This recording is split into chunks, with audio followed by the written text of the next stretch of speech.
연방상원내 민주당은 10일 공화당의 2차 코로나 바이러스 부양 법안 통과를 결국 저지했습니다. 이 법안은 52대 47로 민주당의 필리버스터를 깨는 데 필요한 60표를 충족하지 못했습니다. 공화당의 랜드 폴 상원 의원이 이 법안에 동의하지 않은 것으로도 밝혀졌습니다. 이로 인해 조만간 끝나게 되는 트럼프 대통령의 행정명령으로 진행된 300불의 추가 실업수당도 자금이 소진되면 연계되지는 못할 전망입니다. 오늘 법안이 통과되지 못함에 따라 상원 의원들은 11월 대선 이전에 2차 재난부양 법안이 통과되는 것을 회의적으로 내다보고 있습니다.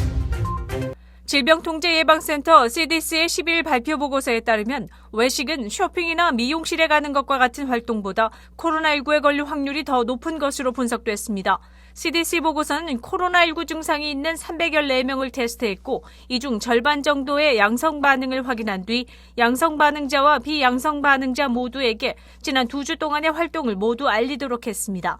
그 결과 식당에서 식사를 한 사람들의 양성 비율이 식당에 가지 않은 사람들의 양성 비율보다 2배 더 높게 나왔다는 사실을 확인했습니다. 밴더빌트 대학교의 토드 라이스는 이는 마스크의 사용과 관련이 높으며 같이 식사를 하는 사람이 동거인이 아닐 경우 실내 식사 중 마스크 없이 거리 유지가 안 되기 때문에 실내 식사를 피해야 한다고 전했습니다. 디어본의 미시간 주립대에서 인종차별된 웹페이지를 개설해 논란이 되고 있습니다. 대학 측은 인종과 다양성에 대해 토론을 장려하기 위해 백인과 유색인종을 위한 분리된 온라인 학생 카페를 만든 것에 대해 사과 발표했습니다. 학교 측은 이 웹사이트는 일회성으로 다른 시각을 가진 학생들끼리 일시적으로 토론의 장을 마련하기 위해 개설한 것이지 영구적인 웹페이지 개설은 아니었다고 알렸습니다. 그러나 졸업생들과 학생들은 명시적으로 나누는 것 자체가 인종차별적 행위라며 비난하고 나섰습니다.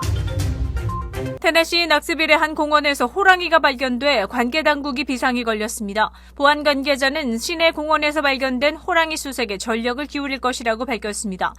낙스카운티의 한 보안관은 리버 인더스트리얼 공원 동쪽에서 150에서 200파운드 정도 되는 호랑이를 발견했다고 알렸습니다. 테네시에서는 호랑이를 키우는 것은 불법이지만 몰래 키우는 경우가 있다고 알려졌습니다. 이 호랑이가 어디서 나왔는지는 아직 밝혀지지 않았으나 테네시는 최근 폐쇄된 넷플릭스 시리즈 타이거 킹의 호랑이 동물원이 있었던 곳입니다. 이 동물원은 사설 호랑이 동물원으로 불법 호랑이 분양과 호랑이 학대 행위가 있었다고 알려졌습니다. 9월 10일 목요일 코로나19 현황입니다. 미 전 지역 누적 확진 656만 7,273명, 신규 확진 17,798명, 누적 사망 19만 5,756명, 신규 사망 518명이며 지금까지 완치된 사람은 385만 8,115명입니다. 일리노이주 누적 확진 25만 5,643명, 신규 확진 1,953명, 누적 사망 8,242명이며 하루 새 신규 사망자 수는 28명을 가리켰습니다.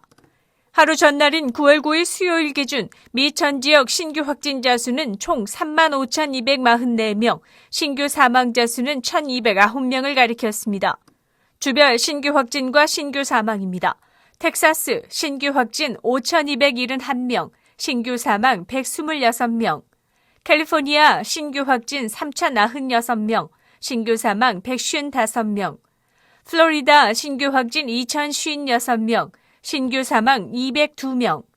조지아 신규 확진 1,937명, 신규 사망 58명. 루이지애나 신규 확진 1,552명, 신규 사망 22명. 일리노이 신규 확진 1,337명, 신규 사망 28명. 오하이오 신규 확진 1,048명, 신규 사망 27명. 미소리 신규 확진 1,046명, 신규 사망 12명. 노스캐롤라이나 신규 확진 966명, 신규 사망 45명. 미시간 신규 확진 961명, 신규 사망 76명. 버지니아 신규 확진 882명, 신규 사망 11명. 웨스칸슨 신규 확진 857명, 신규 사망 15명. 테네시 신규 확진 833명, 신규 사망 35명을 가리켰습니다. 쿡카운티 주요 한인 거주지 확진자 안내는 시카고토털닷컴을 참고해 주시기 바랍니다. 윈TV 24.5와 MCTV 24.6 방송은 공중파 채널을 통해 시청하실 수 있습니다. 코로나19 비상시국 뉴스24에서는 여러분의 제보를 기다립니다. 제보 전화는 224 283-8200번입니다.